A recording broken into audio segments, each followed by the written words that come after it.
Welcome back to This is the Police 2. It's November 22nd. Let's see what trouble we get into. Any other questions? So how long you been working undercover? Since February. So you're like our new sheriff now, huh? Mr. Nash will partly take over management of the department. Oh, Some of you will now be cool. his subordinates. She's really Bad going all news, in Cliff, here. I'm still the sheriff. Well, if you understand everything and there's no more questions, then let's... Wait, I have a question. When are we going to take that thing down? I meant questions for Mr. Nash. Then I have a question for Mr. Nash. Mr. Nash, when are we going to take that thing down? When are we taking that thing down? We're not taking it down. Sorry, bud. This tapestry Looks like thing it's is staying up. really That's important enough. to her. Everybody back to work. Everyone else just wants to take it down and put like a TV there or like a vending machine, I think was another suggestion. Then they were talking about all the movies they'd watch on there. Well, I don't know what it symbolizes or why it's so important.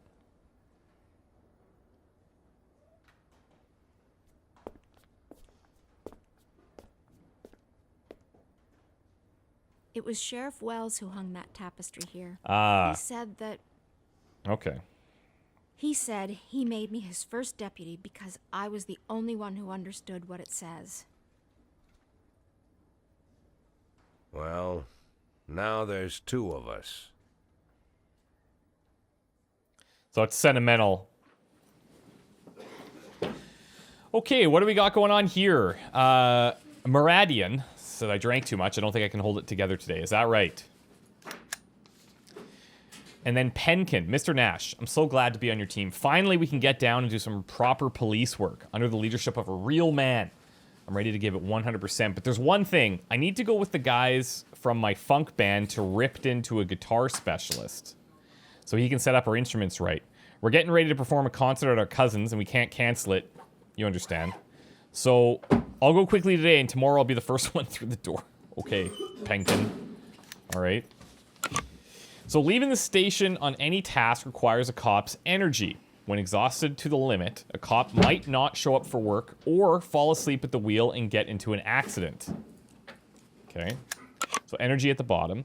Cops are people too, and some of them, for one reason or another, abuse alcohol. Most of them will have a drink or two if the situation calls for it, but some are such inveterate alcoholics who always show up drunk to their shift, and their performance at work is much worse than everyone else's, if they even manage to get to the job in the first place, like this guy.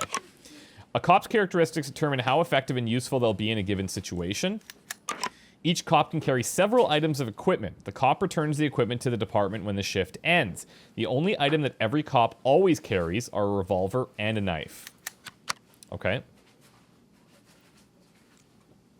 So we've got Maradian, Belmont, Mustard, Rosenkrantz, Spurlock, Aranovich, Birch III, Muzika, Kurosawa, and Flower Pots. Flower Pots, lovely.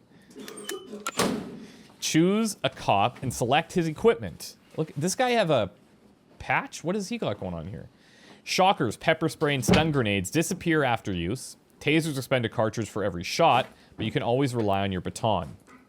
Okay. So, like, almost everyone should have a baton then. Right? Auto-assign? Oh, cool, okay. How does it determine where these get assigned, I wonder? We'll stick with auto-assigning for now, but let's read the description of these items. So baton briefly stuns, guaranteed hit, does not leave marks. Stuns a criminal for extended period of time, impossible to dodge, protect from moisture. Effectively stuns a criminal, highly reliable. If the spray gets into eyes, do not attempt to rinse with water. Taser, sometimes batons and knives are not enough. Taser is effective at medium range and stuns the offender for several turns, may cause pain and shock. Taser cartridge, fine. And stun grenade stuns anyone in the radius of the blast for 2 turns. If handled carelessly, it can set the house on fire or blow off a finger. What's the difference between a shocker and a taser? This is like the up-close one, right? I guess. The taser is the one that we would shoot. All right. Well, so we'll do the auto-assign and we'll start the day and see how this goes. Okay. So now we have a little bit of a different diorama happening. 516 in progress. Urgent calls are time sensitive. You need to send your cops out before the timer expires. Okay, we got a disorderly conduct 516 at the Smelly Goose Bar. Drunken worker parked his truck sideways, blocking in several cars. When the owners of the other cars asked him to move, the man climbed onto the roof of his truck and ordered the dogs beneath him to shut their yaps. All right, so remember, we have to put in a certain amount of professionalism, like a minimum amount. So we could send in like, one of our top guys with one of our lower guys. Or a couple of them, and see what happens. This is the drinking guy, but this guy, he's good, right? And we have like a sniper slot, but I don't know what that does. So let's send them out. So very similar to the first one, I imagine eventually multiple calls will pop up. We'll have to manage like who's out there and who's not.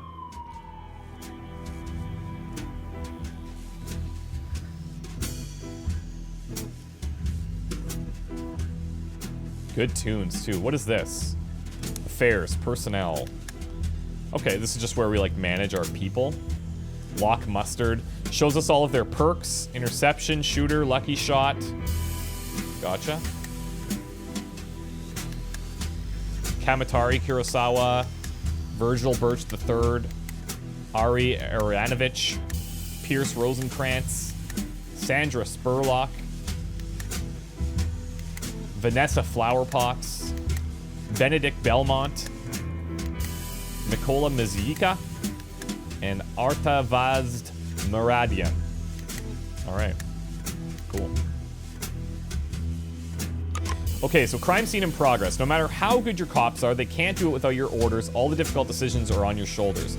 So in the previous one, we would just kind of send them out, and then they might ask for some stuff from time to time. But it sounds like this one, everything is on us. When you're deciding how to respond to a particular situation, you have to choose the cop that's most suitable for carrying out your orders. So a drunken worker standing on the roof of his truck, pissing on anyone who approaches. So we can drive into the truck with a patrol car, shoot the drunken worker with a taser, or hey, we need your help. There's a fire over here. So if I, okay. So, okay. So what we need to do is we need to mark one of these guys and one of these appropriate responses. So we focus on like strength or intelligence or speed. I guess intelligence maybe, and be like, hey, there's a fire over here. We need your help to like convince him. Maybe that's negotiation. 516 nice. complete. The drunken worker hurries to the rescue, jumping from the roof of the truck without even fastening his pants. Back on the ground, he's greeted by a cop who easily places him under arrest. Cool. With every new 50 points of professionalism, a cop receives 1 skill point. You can spend it as you see fit. All right, so what do these each do? Strength. Strong cop is effective in close combat. He can detain a criminal or stun him with a baton, knows how to break down doors and windows, climb over fences, and quickly evacuate wounded colleagues to a safe place. Intelligence, they can neutralize bombs and traps and silently open doors and windows. Also knows how to pay attention. He's not only useful on calls, but also at the detective's desk. He can figure out even the most complicated investigation. So cops, so we don't have like detectives separate, I guess. So we want smart cops as well. Speed, he can catch up with even the most agile criminal. He runs faster and farther. It's harder to hit him, and he shoots faster than other cops. Stealth, they can easily sneak up behind the enemy and neutralize him. He can safely hide behind even light cover, and he knows how to shoot without making too much noise. And then shooting. Trained gunman not only fires bullets on target, but can also shoot through all but the heaviest barriers. His long combat experience allows him to anticipate the actions of criminals and know in advance where the next shot should go. And then negotiation. Negotiator can convince any criminal to lay down their arms or release their hostages. He can always buy extra time in an emergency or quickly interrogate a detainee to find out where his accomplices might be hiding. That's cool. Okay, so we probably don't want to have like jack of all trades. We want to specialize these guys. He's already got a couple points in shooting. We could max this out, or we could take him into another path, something that would like complement him, you know? Like if he's shooting, he's probably going to be back a little farther. Maybe some intelligence could help, so we could do detective cases. Negotiation could be good. I don't know. So I'm going to go with, like, intelligence for now. Thanks to his incredible service, he earned the burglar perk. Policeman silently opens a closed door or window. And sentry perk. He can see farther. So is that coming from here? Yeah, okay. So intelligence, it says, can neutralize bombs and traps and silently open doors and windows. And that relates to those perks that we just got. Cool. Benedict Belmont. Strong. Okay, so he's already got, I guess, he's kind of like similar to the previous one then, where he's really good at shooting. It's already maxed out, and he's already got an intelligence point. So I'll bolster this intelligence a little bit more. This gives him the Hunter perk.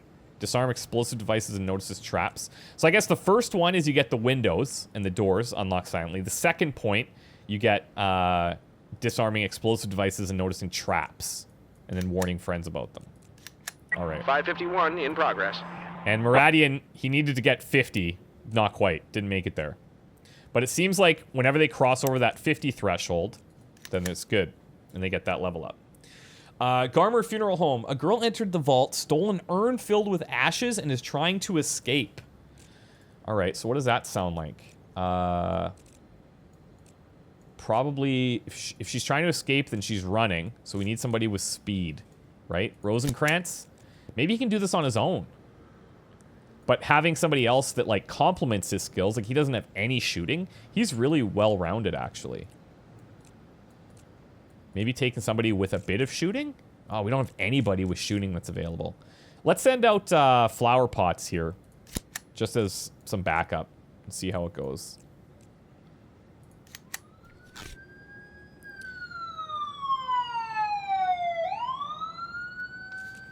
Okay, a girl with an urn in one hand is climbing outside through a small storage window. Seeing a cop, she screams, "Don't touch me. I'm fulfilling the last wish of my, or the last will of my beloved.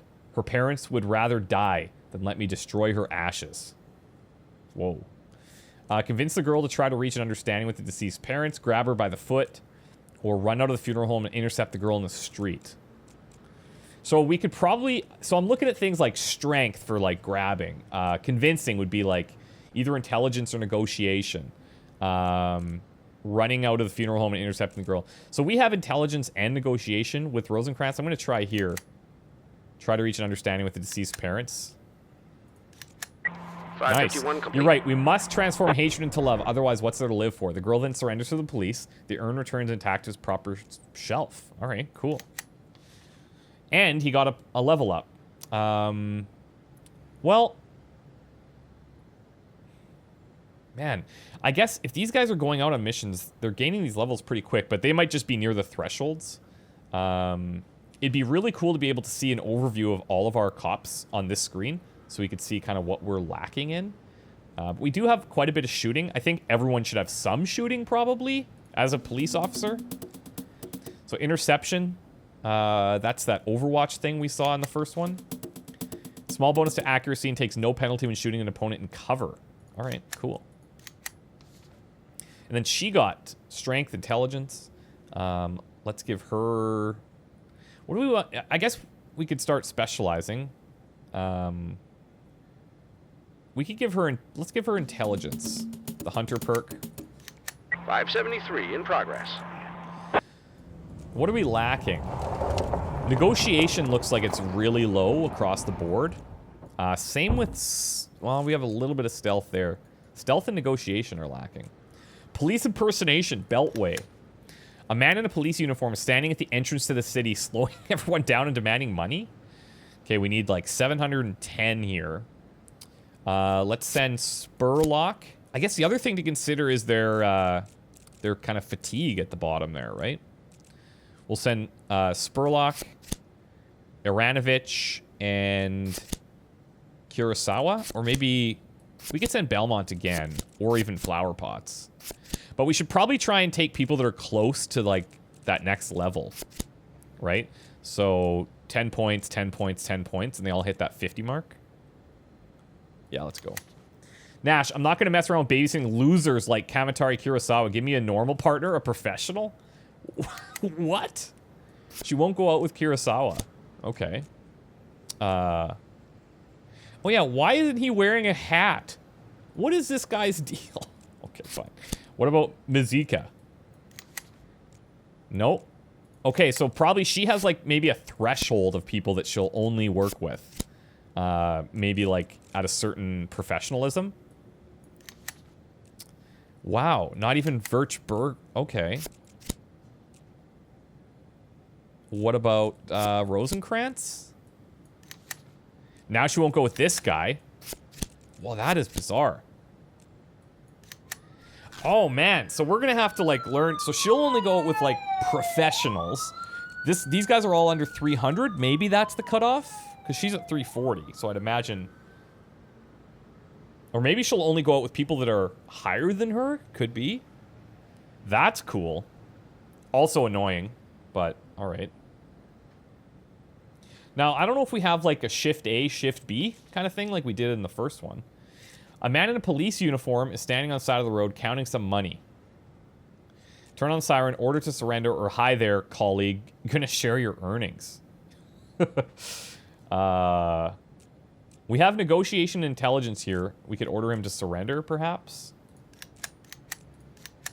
573. The man in a police uniform obeys the cops and surrender. It turns out that his deceased mother-in-law, who worked as a cleaner at the police station, helped him get the uniform.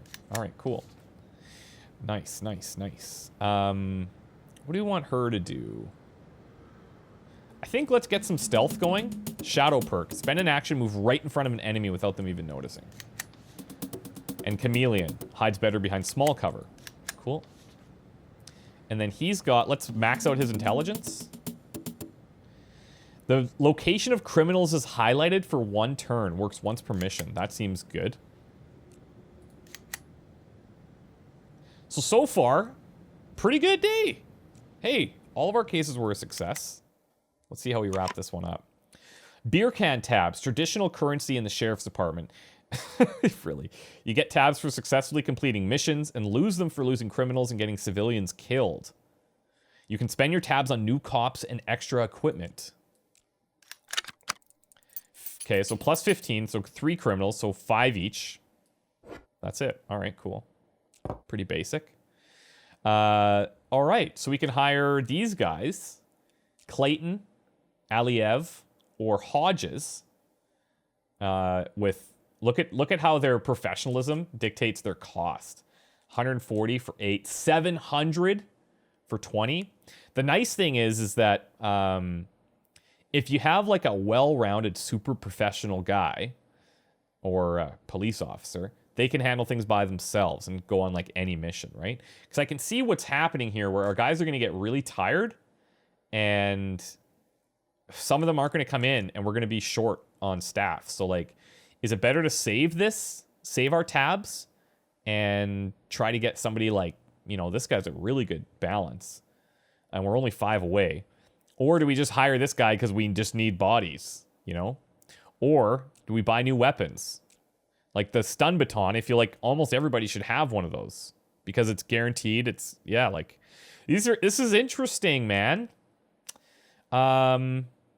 Okay, I'm going to hire a guy. I'm going to hire this Clayton individual. And maybe we'll grab a, nah, let's save the rest. Because I don't know what we're going to run into, so let's see how it goes. At the end of each day, you'll have to select the cops that will work tomorrow's shift. I guess we want to pick people that are, like, not too tired. I'm not going to work every day. Okay, Spurlock, what is your problem? So she won't work with like, non-professionals. And she's not going to work every day. Aranovich, Birch, Mazuka, Clayton, Kurosawa. He's not going to work every day. Belmont, Flower Pots, and Miradan. But I wonder, like, maybe you do kind of set up like a shift system, right? Where like you're alternating days so that they're not so tired. I don't know. Let's bring out these 8 on the next day and see what happens. End the day. Okay, cool. That's the second day. Well, I mean, okay, I think that might actually be the third, but we'll wrap it up there. As I said, we'll do 1 day per episode. I assume some of them will be longer depending on the missions that we get. If we have to do like detective work or if we have to go on like a tactical mission or whatever. But we'll leave it there and I'll just keep pumping these out. We'll do a few days for sure. Thank you guys for watching. I hope you're enjoying. And I hope that if you have any questions, ask them. I'm just learning the game with you guys, so I'll try to answer what I can. But let's keep going. See you soon.